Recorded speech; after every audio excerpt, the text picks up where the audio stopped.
வணக்கண்ணா. வணக்கங்க. எந்த ஊர்ல இருந்து வந்திருக்கீங்கண்ணா? நான் சேலம் மாவட்டம் மேட்டூருங்க. Okay okay. பக்கம் தாங்க, ஈரோட்ல இருந்து ஒரு 60 கிலோமீட்டர் தான். இது ஜெர்சி மாடு எடுத்திருக்கீங்க? ஆமாங்க, நம்ம ஏற்கனவே ஜெர்சி மாடு தான் ஏற்கனவே ஃபார்ம் வச்சிருக்குங்க. ஒரு 5 மாடு இருக்கு. அண்ணனை இப்பதான் யூடியூப்ல பார்த்தோம். அப்புறம் தான் இன்னைக்கு நேத்து நைட்டு கால் பண்ணாங்க. நாளைக்கு ஈரோடு மாட்டு சந்தை வந்துருங்க, நாங்க வந்துருவேன் அப்படின்னாரு.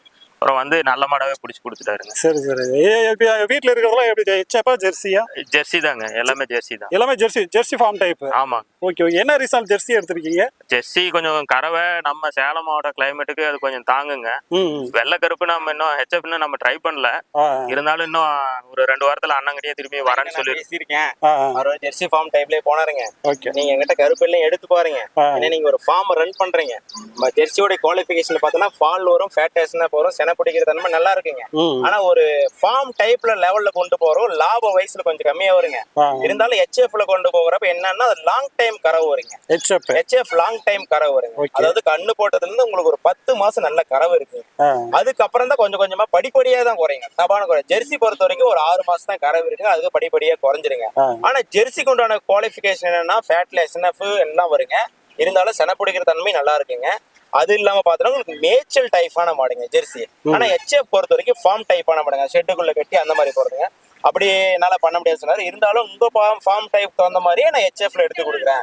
ஹெச்எஃப்ல மொத்தம் ஒரு 6-7 டைப் இருக்குது. உங்க ஃபார்முக்கு செட் ஆகிற மாதிரி நான் எடுத்து கொடுக்குறேன்னு சொல்லியிருக்கேன். இந்த வாரம் ஜெர்சி மட்டும் எடுத்துருக்காரு. அடுத்த வாரம் கண்டிப்பா அடுத்த வாரமா இல்ல அடுத்த டைம் வரப்ப கண்டிப்பா ஒரு ஹெச்எஃப் தான் எடுப்பாரு. ஓகே ஓகேண்ணா. சொன்னா எப்படி எடுத்து கொடுத்தாருண்ணா? ஆனா நல்லா சுத்தி காட்டி மாடு மார்க்கெட்டையே சுத்தி காட்டி நல்ல மாடா தெளிவான மாடா எல்லா மாடும் உங்களுக்கு காட்டினாரா? எல்லா மாடும் ஏறக்கூடிய ஒரு மாடு இருக்கு ஒரு சந்தையா 5 ரவுண்ட் அடிச்சுதான் காட்டுவேன். Okay okay. ஒரு பிடிச்சதே எடுத்து வந்து 20 மாடு காட்டிட்டு அதுக்கப்புறம் தான் நல்ல மாடா பார்த்து கறவை இவ்வளவு வரும் இவ்வளோன்னு சொல்லி செக் பண்ணி தான் எடுத்து கொடுத்தாருங்க. ஓகே. நீங்க என்ன கறவையில கேட்டீங்கண்ணா? நான் வந்து ஒரு நாளைக்கு வந்து ஒரு 20 லிட்டர் கேட்டிருந்தேங்க. அண்ணன் கன்ஃபார்மா ஒரு காலையில ஒரு 8, சாயங்காலம் ஒரு 7-15 லிட்டர் சொல்லியிருக்காருங்க. இது சென்னையில இருக்கிறதுனால என்ன வரும்னு நம்ம அண்ணன் சொல்லியிருக்காரு. ரெக்கமெண்டேஷன் ஒரு 15 சொல்லியிருக்காரு. 15 சொல்லியிருக்காரு. அவங்கள சொல்லாதங்கண்ணா. ஜெர்சி பொறுத்த வரைக்கும் 20 கறக்காதங்கண்ணா. நல்ல பிரீட் வைஸ் டாப் குவாலிட்டி மட்டும் தான் 20 கறக்கிற இருக்குதுங்க செம்மண்ணு. ஜெர்சி பிரீட் வரைக்கும் நம்ம மார்க்கெட்ல பொறுத்த வரைக்கும் ஒரு 16, 17, 18 லிட்டர் வரைக்கும் தொட்டு இருக்குதுங்க. நான் சொல்றது எல்லாமே ஃபர்ஸ்ட் செகண்ட் லாக்டேஷனுங்க. 3rd 4th கறக்குங்க இதே மார்க்கெட்ல. நாம சொல்றது ஃபர்ஸ்ட் செகண்டுக்கு சொல்றேங்க.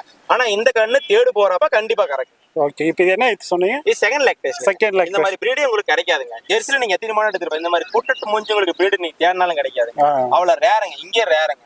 இந்த பாருங்க மாடு உருவதுக்கு தகுந்த மூஞ்சியே கிடையாது. எவ்வளவு நாள் ஆகும்னா இது உங்களுக்கு ஒரு 5 நாள் டைம் இருக்குண்ணா. 15 நாள் முன்ன பின்ன ஆகுங்கன்னா ஒரு 5 நாள் அப்ராக்சிமேட்டா டைம் இருக்கு. சோ நமக்கு ஒரு வேலைக்கு ஒரு